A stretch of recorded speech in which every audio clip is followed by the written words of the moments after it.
Halo sahabat dan kerabat di mana saja Anda berada. Saya Frederick Makitan, jumpa lagi dengan Anda di ruang yang sama dalam acara Dia. Kita akan melanjutkan perjalanan kita untuk menelusuri jejak-jejak kaki Yesus pada 2000 tahun yang lampau di tanah Israel.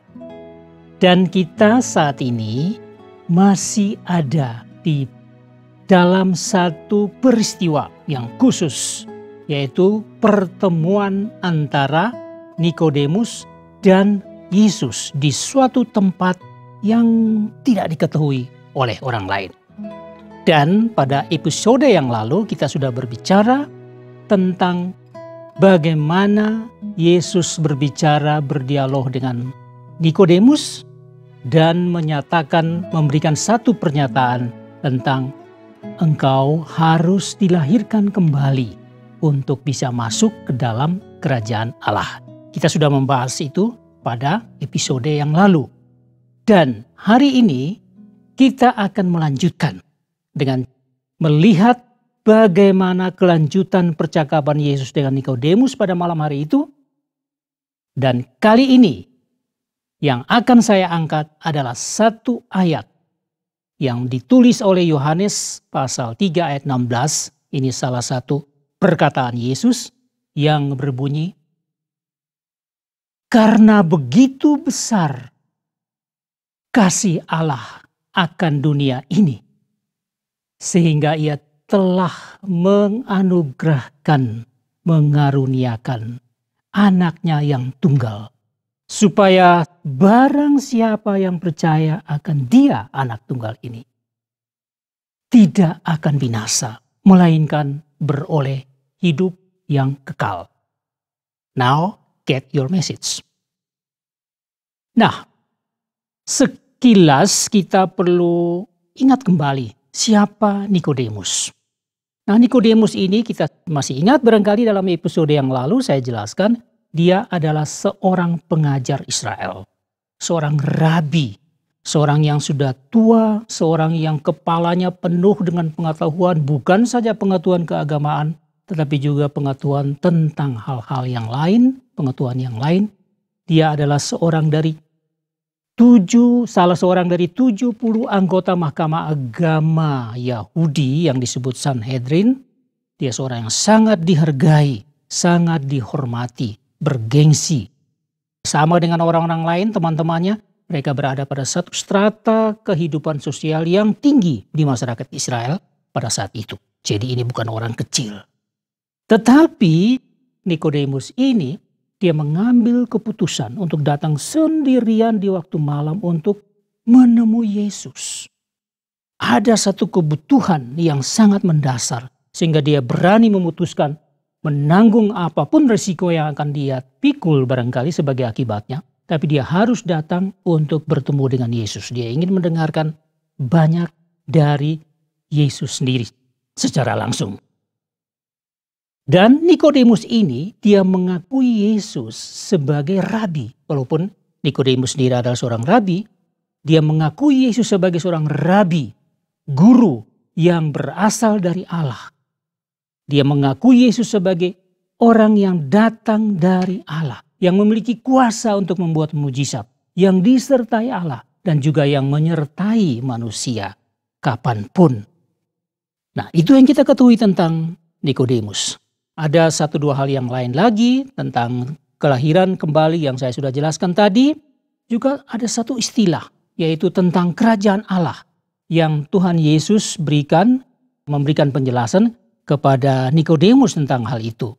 Jadi kalau kelahiran kembali itu adalah satu perubahan pikiran, mindset, perubahan hati yang dikerjakan oleh Roh Kudus Allah oleh karena seseorang mengaku percaya kepada Yesus Kristus sebagai Tuhan dan Juru Selamat yang berasal dari Allah, maka dalam dirinya terjadi perubahan secara total.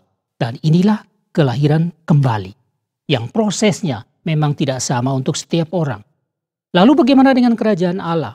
Kerajaan Allah adalah suatu kerajaan rohani yang bersifat ilahi, yang dipimpin oleh Yesus Kristus sendiri sebagai anak tunggal Allah, kerajaan ini memang sulit untuk dilihat dengan mata kepala. Tetapi kerajaan ini berdasarkan kebenaran dari Allah, ya, yang di dalamnya berkarya Roh Kudus Allah, dan kerajaan Allah ini juga harus nampak.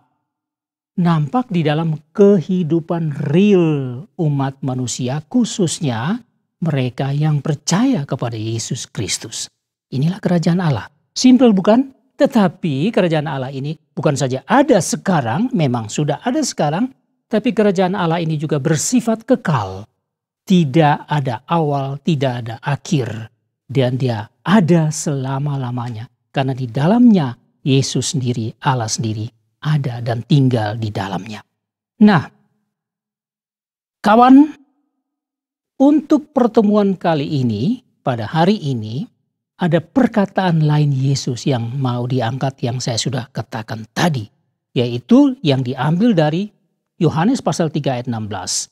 Karena begitu besar kasih Allah akan dunia ini, sehingga ia telah mengaruniakan anaknya yang tunggal, supaya setiap orang yang percaya kepadanya tidak binasa, melainkan beroleh hidup yang kekal. Nah, kawan, ada beberapa unsur penting yang sangat integrated, artinya sangat terintegrasi di dalam satu paket ayat ini. Nah, yang pertama adalah kasih Allah. Kasih Sang Pencipta kepada dunia ini. Kasih ini terlampau tinggi, terlampau dalam, terlampau luas, sehingga sulit dan tidak cukup kata-kata dalam bahasa manusia untuk mendeskripsikannya atau untuk mendefinisikannya. Tidak cukup. Kasih ini terlalu besar. Kasih Allah. Kasih ini ada, kekal. Kasih ini adalah sifat Allah sendiri. Tidak ada awal, tidak ada akhir, senantiasa ada. Dan difokuskan, dianugerahkan kepada dunia. Yang isinya adalah kita, manusia. Orang baik, orang tidak baik, orang jahat. Masuk semua di dalam kasih Allah ini. Ditampung semua di dalam kasih Allah. Jadi kasih Allah ini fokusnya adalah, objeknya adalah manusia. Siapa saja tanpa pandang bulu. Anda dan saya, dia dan mereka. Ini unsur yang pertama. Unsur yang kedua adalah apa yang disebut anak tunggal Bapa. Nah, anak tunggal Bapa ini yang seringkali menjadi kontroversi karena kepala manusia ini, otak manusia ini, akal, rasio manusia ini sukar menganalisisnya. Tapi ingat, anak tunggal Bapa ini bukan istilah biologis, bukan.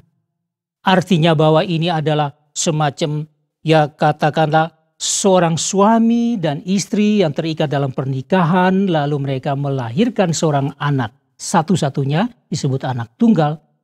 Bukan dalam pengertian itu. Tapi anak tunggal Bapa ada di dalam pengertian teologis. Nah, di sini ada keterbatasan dari bahasa manusia untuk bagaimana menggambarkannya. Sulit kita bisa mencari analogi, ilustrasi, macam-macam. Tetapi semuanya tidak mampu untuk menjelaskan. Karena kita ada terbungkus, masih terbungkus di dalam cara berpikir manusia, terbungkus di dalam bahasa manusia, sehingga memang tidak mampu.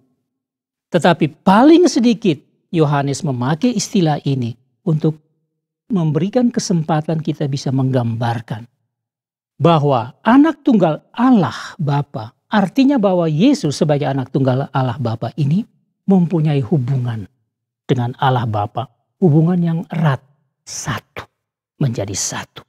Jadi anak tunggal Allah adalah istilah teologis untuk menggambarkan hubungan yang menyatu.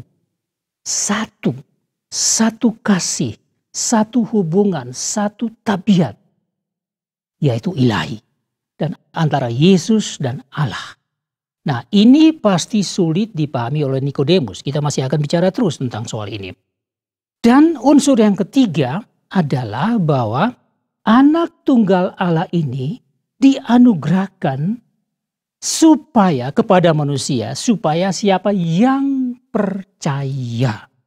Jadi siapa yang beriman kepada anak tunggal Allah ini. Nah, ini satu faktor penting. Kalau kita bicara tentang kelahiran kembali, kita bicara tentang kerajaan Allah dalam episode yang lalu. Sekarang kita berbicara tentang orang percaya, artinya orang yang mengambil keputusan pribadi, bukan oleh karena tekanan, bukan oleh karena desakan, bukan oleh karena jebakan dan lain-lain, bukan karena bujukan, bukan. Tapi dia mengambil keputusan pribadi untuk percaya dan mempercayakan dirinya kepada anak tunggal Allah ini, maka dia dijanjikan tidak akan binasa, siapapun dia. Kalau dia mengambil keputusan ini untuk percaya dan mempercayakan diri kepada Yesus Kristus anak tunggal Allah, maka orang ini, laki-laki atau perempuan, dari mana saja, dia tidak akan binasa. Melainkan, unsur yang keempat adalah hidup yang kekal. Apa itu hidup yang kekal? Kita manusia memang terdiri dari roh, yang juga ini berhubungan dengan jiwa dan tubuh ini. Ada waktunya. Tubuh kita ini mulai lahir, dia bertumbuh, meningkat. Tapi kemudian pada suatu saat dia mulai menurun. Dan tunggu dipanggil Tuhan, dia akan menjadi tanah. Tetapi roh atau jiwa kita ini dia tidak akan menurun. Dia akan naik. Semakin dewasa, berpikir pun semakin dewasa, mindsetnya terus diperbaiki, dan juga nilai-nilai yang dia anut terus. Roh ini terus bertumbuh, dan roh ini tidak akan mati. Dia hanya bisa pada suatu saat waktu kita mati, seseorang meninggal dunia, roh ini hanya melepaskan diri dari tubuh. Lalu dia ada di dalam satu alam yang tidak pernah binasa, tidak pernah selesai, dia tetap ada di situ. Nah, hidup kekal adalah satu kehidupan yang sudah disediakan oleh Yesus Kristus bagi orang-orang yang percaya kepadanya, yang akan masuk ke dalam kehidupan kekal, di mana di dalamnya ada Allah Bapa, ada Yesus Kristus sebagai anak tunggal Allah, dan satu kehidupan yang tidak pernah berakhir, selalu di dalam kebahagiaan yang juga tidak pernah berakhir. Nah, kata atau ayat ini yang keluar dari mulut Yesus kepada Nikodemus mempunyai makna yang begitu dalam. Kenapa Yesus mengatakan ini kepada Nikodemus? Ini memang percakapan mungkin beberapa jam di satu tempat itu ya. Jadi ada panjang, minggu depan kita masih akan sambung lagi. Nah, ini yang kedua. Kenapa Nikodemus yang adalah seorang ahli Taurat, seorang pengajar Israel, seorang rabi yang dihormati, seorang yang pada strata sosial yang tinggi, anggota pemimpin Yahudi. Kenapa kepada dia Yesus mengatakan ini? Yesus ingin supaya Nikodemus yang besar pada pandangan manusia ini harus memahami dimensi yang paling dalam di dalam pengertian tentang agama. Harus mengerti, mendapatkan satu dimensi yang paling dalam, yang paling inti di dalam kehidupannya yang serba baik dan terpandang itu. Dia harus menyadari ternyata kepalanya ini masih kosong. Belum ada satu hal yang paling inti dalam hidupnya, yaitu Yesus Kristus. Untunglah Nikodemus siap untuk mengambil keputusan, memberikan diri kepada Tuhan, dan mencoba mendengarkan apa saja kata Yesus Kristus. Dia menganggap Yesus lebih tinggi dari dia, berasal dari Allah. Dia tahu diri semacam itu. Sehingga dia membuka dirinya, sehingga pengertian ini masuk ke kepalanya, masuk ke dalam hatinya. Dan dia adalah pengajar Israel. Kemudian dia harus membuktikan itu, meneruskan itu kepada orang-orang lain di bawah kepemimpinannya, yaitu umat Yahudi. Nah, ini penting. Kalau Nikodemus saja harus paham ini, apalagi kita, apalagi saya yang mungkin dibanding dengan Nikodemus terlampau jauh. Nah, Apa yang menjadi pesan buat kita untuk hari ini? Singkat saja. Di dalam perkataan Yesus yang tidak panjang dalam satu ayat ini, yang kita sudah lihat ada unsur kasih Allah, ada unsur anak tunggal Allah, ada unsur orang yang percaya, dan ada unsur hidup kekal. Panggilan buat kita pada hari ini, atau pesan-pesan yang kita dapat simak, kita ambil dari ayat ini adalah: satu, percayalah akan Dia, Yesus Kristus. Anak manusia sekaligus anak Allah. Meskipun tetap sulit kita pahami istilah-istilah ini dengan akal kita. Dua, kita akui Dia dan terima Dia sebagai Tuhan dan Juru Selamat manusia. Siapa saja bebas untuk mengakui Dia, menerima Dia, ambil keputusan itu.